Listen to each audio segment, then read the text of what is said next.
Welcome to another episode of Mike Reads. Tonight we'll be continuing in our series on Adam Smith's The Wealth of Nations with Book 5, Chapter 1, Part 3, our first read in Part 3. Chapter 1 entitled Of the Expense of the Sovereign or Commonwealth,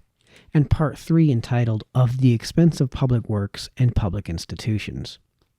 Part 3 is divided into 3 separate articles and what is effectively a preamble to these articles, and is very long, so I'll have to be breaking this up into several reads. So, without further ado, of the expense of public works and public institutions. The third and last duty of the sovereign or commonwealth is that of erecting and maintaining those public institutions and those public works which, though they may be in the highest degree advantageous to a great society, are, however, of such a nature that the profit could never repay the expense to any individual or small number of individuals, and which it therefore cannot be expected that any individual or small number of individuals should erect or maintain. The performance of this duty requires 2 very different degrees of expense in the different periods of society. After the public institutions and public works necessary for the defense of the society and for the administration of justice, both of which have already been mentioned, the other works and institutions of this kind are chiefly those for facilitating the commerce of the society and those for promoting the instruction of the people. The institutions for instruction are of 2 kinds: those for the education of the youth and those for the instruction of people of all ages. The consideration of the manner in which the expense of those different sorts of public works and institutions may be most properly defrayed will divide this third part of the present chapter into 3 different articles. Article 1. Of the public works and institutions for facilitating the commerce of the society, and first, of those which are necessary for facilitating commerce in general. That the erection and maintenance of the public works which facilitate the commerce of any country, such as good roads, bridges, navigable canals, harbors, etc., must require different degrees of expense in the different periods of society is evident without any proof. The expense of making and maintaining the public roads of any country must evidently increase with the annual produce of the land and labor of that country, or with the quantity and weight of the goods which it becomes necessary to fetch and carry upon those roads. The strength of a bridge must be suited to the number and weight of the carriages, which are likely to pass over it. The depth and the supply of water for navigable canal must be proportioned to the number and tonnage of the lighters which are likely to carry goods upon it. The extent of a harbor to the number of the shipping which are likely to take shelter in it. It does not seem necessary that the expense of those public works should be defrayed from that public revenue, as it is commonly called, of which the collection and application are in most countries assigned to the executive power. The greater part of such public works may easily be so managed as to afford a particular revenue sufficient for defraying their own expense, without bringing any burden upon the general revenue of the society. A highway, a bridge, a navigable canal, for example, may in most cases be both made and maintained by a small toll upon the carriages which make use of them, a harbor by a moderate port duty upon the tonnage of the shipping which load or unload in it. The coinage, another institution for facilitating commerce in many countries, not only defrays its own expense, but affords a small revenue or seigniorage to the sovereign. The post office, another institution for the same purpose, over and above defraying its own expense, affords in almost all countries a very considerable revenue to the sovereign. When the carriages pass over a highway or a bridge, and the lighters which sail upon a navigable canal pay toll in proportion to their weight or their tonnage, they pay for the maintenance of those public works exactly in proportion to the wear and tear which they occasion of them. It seems scarce possible to invent a more equitable way of maintaining such works. This tax or toll, too, though it is advanced by the carrier, is finally paid by the consumer, to whom it must always be charged in the price of the goods. As the expense of carriage, however, is very much reduced by means of such public works, the goods, notwithstanding the toll, come cheaper to the consumer than they could otherwise have done, their price not being so much raised by the toll as it is lowered by the cheapness of the carriage. The person who finally pays this tax, therefore, gains by the application more than he loses by the payment of it. His payment is exactly in proportion to his gain. It is in reality no more than a part of that gain which he is obliged to give up in order to get the rest. It seems impossible to imagine a more equitable method of raising a tax. When the toll upon carriages of luxury, upon coaches, post-chaises, etc., is made somewhat higher in proportion to their weight than upon carriages of necessary use, such as carts, wagons, etc., the indolence and vanity of the rich is made to contribute in a very easy manner to the relief of the poor, by rendering cheaper the transportation of heavy goods to all the different parts of the country. When high roads, bridges, canals, etc., are in this manner made and supported by the commerce which is carried on by means of them, they can be made only where that commerce requires them, and consequently where it is proper to make them. Their expense, too, their grandeur and magnificence, must be suited to what that commerce can afford to pay. They must be made consequently as it is proper to make them. A magnificent high road cannot be made through a desert country where there is little or no commerce, or merely because it happens to lead to the country villa of the intendant of the province, or to that of some great lord to whom the intendant finds it convenient to make his court. A great bridge cannot be thrown over a river at a place where nobody passes, or to merely embellish the view from the windows of a neighboring palace, things which sometimes happen in countries where works of this kind are carried on by any other revenue than that which they themselves are capable of affording. In several different parts of Europe, the toll or lock duty upon a canal is the property of private persons whose private interests obliges them to keep up the canal. If it is not kept in tolerable order, the navigation necessarily ceases altogether, and along with it the whole profit which they can make by the tolls. If those tolls were put under management of commissioners, who had themselves no interest in them, they might be less attentive to the maintenance of the works which produce them. The Canal of Languedoc cost the King of France and the province upwards of 13 millions of lire, which, at 28 lires the mark of silver, the value of French money in the end of the last century, amounted to upwards of 900,000 pounds sterling. When that great work was finished, the most likely method, it was found, of keeping it in constant repair was to make a present of the tolls to Riquet the engineer, who planned and conducted the work. Those tolls constitute at present a very large estate to the different branches of the family of that gentleman, who have, therefore, a great interest to keep the work in constant repair. But had those tolls been put under the management of commissioners, who had no such interest, they might perhaps have been dissipated in ornamental and unnecessary expenses, while the most essential parts of the work were allowed to go to ruin. The tolls for the maintenance of a high road cannot with any safety be made the property of private persons. A high road, though entirely neglected, does not become altogether impassable, though a canal does. The proprietors of the tolls upon a high road, therefore, might neglect altogether the repair of the road, and yet continue to levy very nearly the same tolls. It is proper, therefore, that the tolls for the maintenance of such work should be put under the management of commissioners or trustees. In Great Britain, the abuses which the trustees have committed in the management of those tolls have in many cases been very justly complained of. At many turnpikes, it is said, the money levied is more than double what is necessary for executing, in the completest manner, the work which is often executed in a very slovenly manner,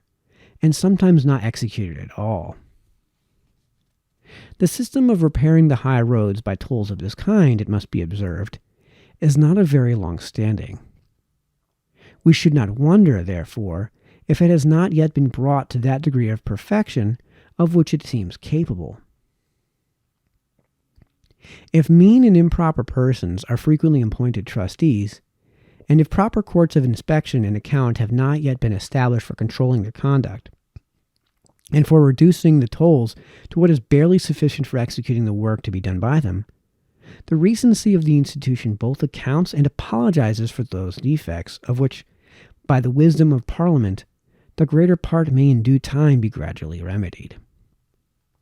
The money levied at the different turnpikes in Great Britain is supposed to exceed so much what is necessary for repairing the roads, that the savings which, with proper economy, might be made from it, have been considered even by some ministers as a very great source which might at some time or another be applied to the exigencies of the states. Government, it has been said, by taking the management of the turnpikes into its own hands, and by employing the soldiers who would work for a very small addition to their pay, could keep the roads in good order at a much less expense than it can be done by trustees, who have no other workmen to employ, but such as derive their whole subsistence from their wages. A great revenue, 500,000 perhaps, it has been pretended, might in this manner be gained without laying any new burden upon the people, and the turnpike roads might be made to contribute to the general expense of the state in the same manner as a post office does at present. That a considerable revenue might be gained in this manner, I have no doubt, though probably not near so much as the projectors of this plan have supposed. The plan itself, however, seems liable to several very important objections. First, if the tolls which are levied at the turnpike should ever be considered as one of the resources for supplying the exigencies of the state, they would certainly be augmented as those exigencies were supposed to require. According to the policy of Great Britain, therefore, they would probably be augmented very fast. The facility with which a great revenue could be drawn from them would probably encourage administration to recur very frequently to this resource. Though it may perhaps be more than doubtful whether 500,000 could by any economy be saved out of the present tolls, it can scarce be doubted but that 1,000,000 might be saved out of them, if they were doubled, and perhaps 2,000,000 if they were tripled. This great revenue, too, might be levied without the appointment of a single new officer to collect and receive it. But the turnpike tolls being continually augmented in this manner, instead of facilitating the inland commerce of the country as at present, would soon become a very great encumbrance upon it.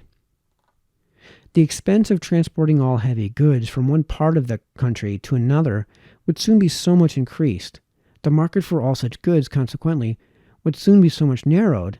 that their production would be in a great measure discouraged, and the most important branches of the domestic industry of the country annihilated altogether. Secondly, a tax upon carriages in proportion to their weight, though a very equal tax when applied to the sole purpose of the repairing the roads, is a very unequal one when applied to any other purpose or to supply the common exigencies of the state. When it is applied to the sole purpose above mentioned, each carriage is supposed to pay exactly for the wear and tear which that carriage occasions of the roads. But when it is applied to any other purpose, each carriage is supposed to pay for more than that wear and tear and contributes to the supply of some other exigency of the state. But as the turnpike toll raises the price of goods in proportion to their weight and not to their value, it is chiefly paid by the consumers of coarse and bulky, not by those of precious and light commodities. Whatever exigency of the state, therefore, this tax might be intended to supply, that exigency would be chiefly supplied at the expense of the poor, not of the rich, at the expense of those who are least able to supply it, not of those who are most able. Thirdly, if government should at any time neglect the reparation of the high roads, it would be still more difficult than it is at present to compel the proper application of any part of the turnpike tolls. A large revenue might thus be levied upon the people without any part of it being applied to the only purpose to which a revenue levied in this manner ought ever to be applied. If the meanness and poverty of the trustees of turnpike roads render it sometimes difficult at present to oblige them to repair their wrong, their wealth and greatness would render it 10 times more so in the case which is here supposed. In France, the funds destined for the reparation of the high roads are under the immediate direction of the executive power. Those funds consist partly in a certain number of days of labor, which the country people are in most parts of Europe obliged to give to the reparation of the highways, and partly in such a proportion of the general revenue of the state as the king chooses to spare from his other expenses. By the ancient law of France, as well as by that of most other parts of Europe, the labor of the country people was under the direction of a local or provincial magistracy, which had no immediate dependency upon the king's council. But by the present practice, both the labor of the country people and whatever other fund the king may choose to assign for the reparation of the high roads in any particular province or generality are entirely under the management of the intendant, an officer who is appointed and removed by the king's council, who receives his orders from it and is in constant correspondence with it.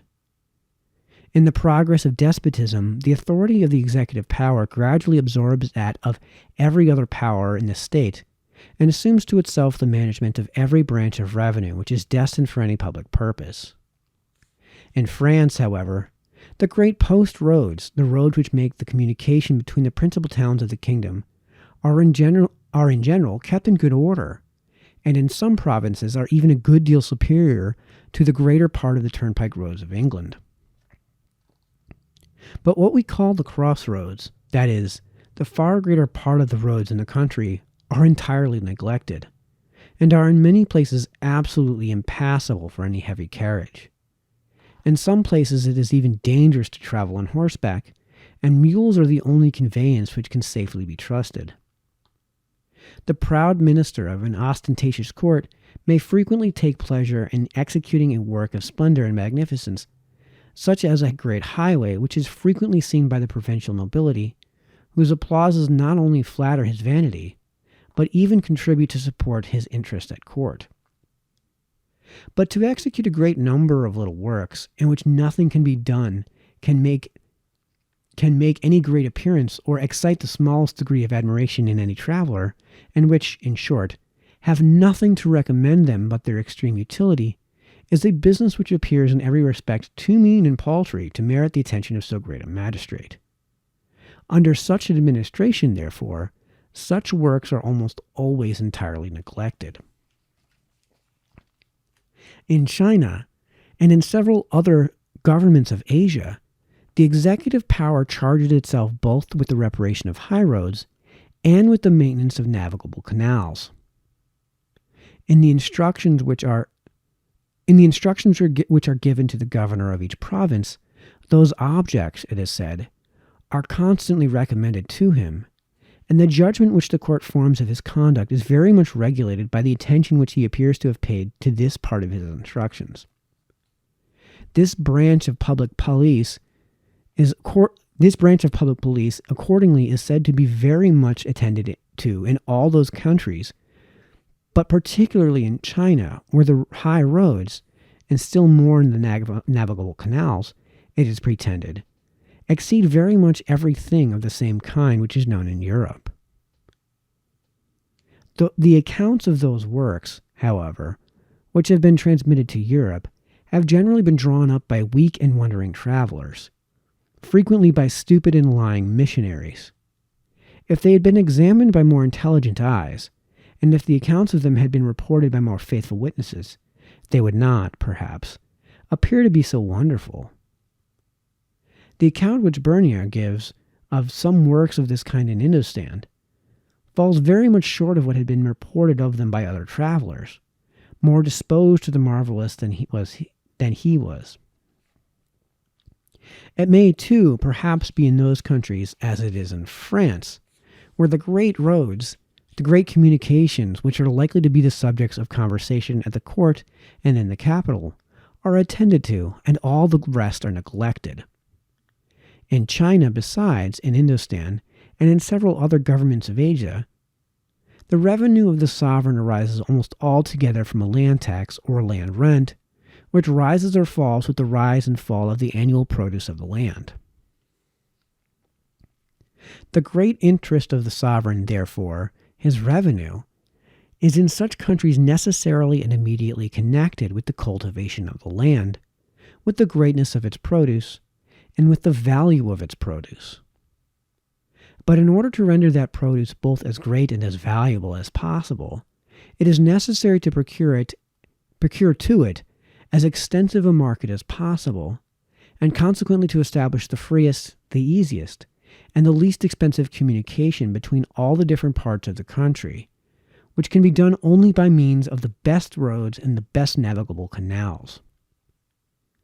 But the revenue of the sovereign does not, in any part of Europe, arise chiefly from a land tax or land rent.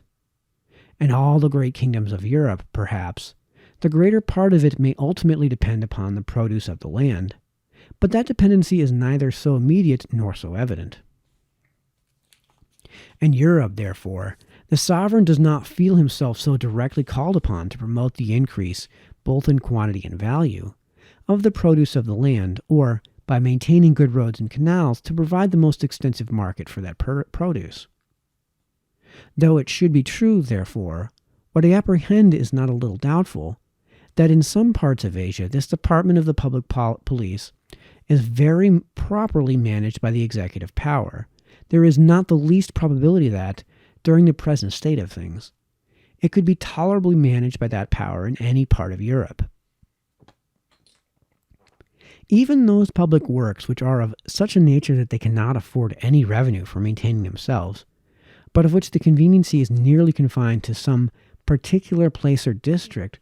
are always better maintained by a local or provincial revenue, under the management of a local or provincial administration, than by the general revenue of the state, of which the executive power must always have the management. Were the streets of London to be lighted and paved at the expense of the treasury, is there any probability that they would be so well lighted and paved as they are at present, or even at so small an expense? The expense, besides, instead of being raised by a local tax upon the inhabitants of each particular street, parish, or district in London, would, in this case, be defrayed out of the general revenue of the state,